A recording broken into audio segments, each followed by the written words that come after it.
Quentin Tarantino unleashes yet another revenge fantasy flick. Will he once again be able to spin rage into gold? You're watching Beyond the Trailers review of Django Unchained. Do you know what a bounty hunter is? You kill people, and they give you a reward. Better they are, bigger the reward. I need your help. I'm looking for the Brittle brothers. However, I don't know what they look like, but you do.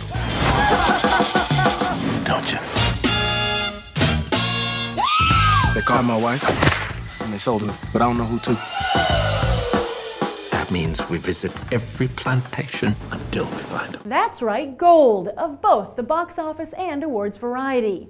See, back in 2009, Tarantino decided to rewrite history with Inglourious Basterds, giving the Jewish community, and pretty much the rest of the world, the ending they would have liked for World War II.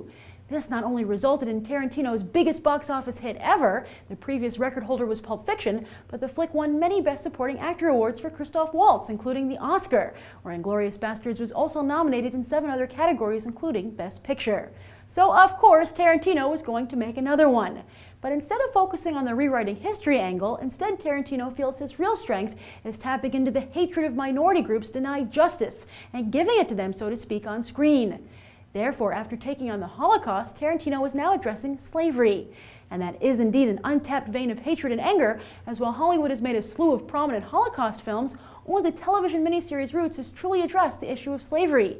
In fact, though, Tarantino had wanted to tackle the topic even before Inglourious Basterds, telling UK's The Telegraph in 2007 he was eager to create a new genre that dealt with serious issues in genre fashion, particularly that of spaghetti westerns. Films, he specified, that deal with everything that America has never dealt with because it's ashamed of it, and other countries don't really deal with because they don't feel they have the right to. Well, as we all know, that's exactly what he did first with Inglourious Basterds, a spaghetti western that dealt with Germany's greatest travesty. And perhaps it was a good idea to start with an atrocity that happened an ocean away before dealing with one that occurred in our own backyard.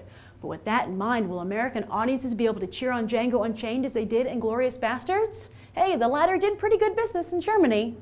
Tarantino's discovery Waltz is back for more, while Leonardo DiCaprio, who turned down Waltz's star-making role, makes his Tarantino debut as another villain that you'll hopefully love to hate. And while Tarantino had wanted Will Smith for the role, he instead got Oscar winner Jamie Foxx. Not a bad trade.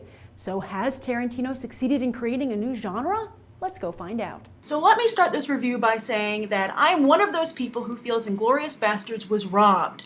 I loved that film. Forget Avatar and The Hurt Locker. It should have been Inglourious Basterds. Loved it, the film, thought it was great. That was my favorite film the year it came out. So that said, I was very excited to see Django Unchained, and it didn't disappoint.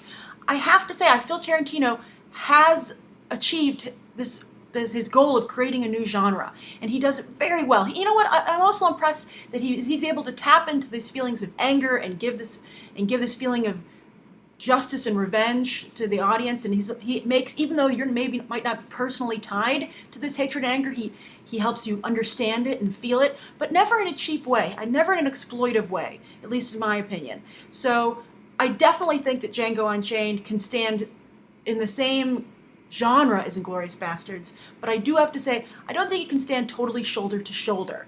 And the reason I would say that is because this is a very mission-driven film.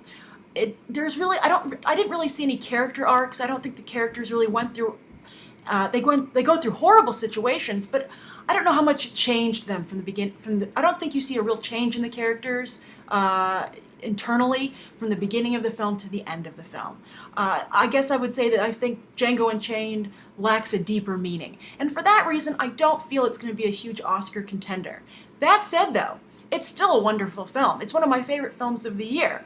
I would recommend anyone go see it. It's very funny, and I really appreciate the way it so starkly deals with the issue of slavery.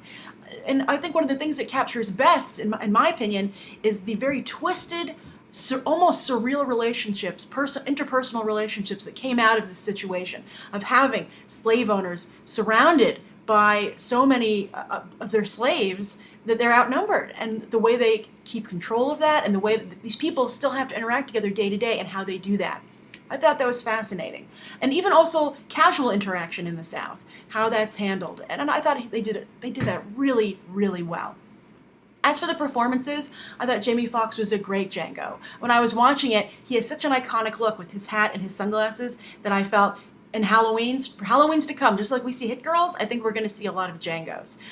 So I think he did a really great job. And also I was pleasantly surprised with Christoph Waltz. I thought that he was going to be a one-trick pony after I was disappointed with his follow-up performances to Inglourious Basterds. But you know what? I think that Tarantino really clicks with him. He gets him as an actor, and I think that Christoph Waltz brings a breath of fresh air to Tarantino's work as well, and they're just a really great pairing of talent. Almost how I think that DiCaprio always works with Martin Scorsese these days. I think that Christoph Waltz and Tarantino would both benefit from working with each other going forward. Very nice. I think, for instance, Christoph Waltz really can handle, I think, Tarantino's flowery dialogue. But do you know who else did a really great job? Leonardo DiCaprio. I have to say, at first, I didn't think he quite fit in, especially because I was aware that he was trying to make up for missing Christoph Waltz's first performance in Inglourious Basterds. He turned that role down, and so I felt DiCaprio was maybe trying to match him, so I started almost thinking they were in competition.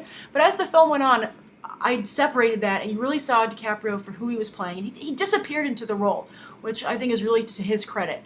And by the end, totally won me over. And he has some of the best lines in the film. Some really good stuff. And also, I would also like to point out someone who's not getting a lot of attention is Samuel L. Jackson. I thought he was fantastic. Great job.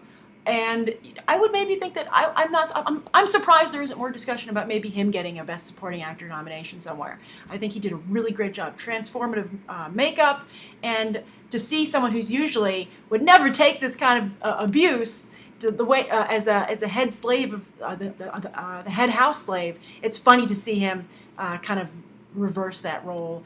Kind of, you'll see. It's really a great movie. Loved it. I really enjoyed it, and I'm excited to see where Tarantino takes this genre next. So what do you think? Have you seen Django Unchained? Do you feel that it is? How do you compare it to Inglourious Basterds? Is this a new genre that you want to see more out of? And do you agree with me that there isn't a deeper meaning to the movie, a lack of character arcs, or did it satisfy you in that area as well?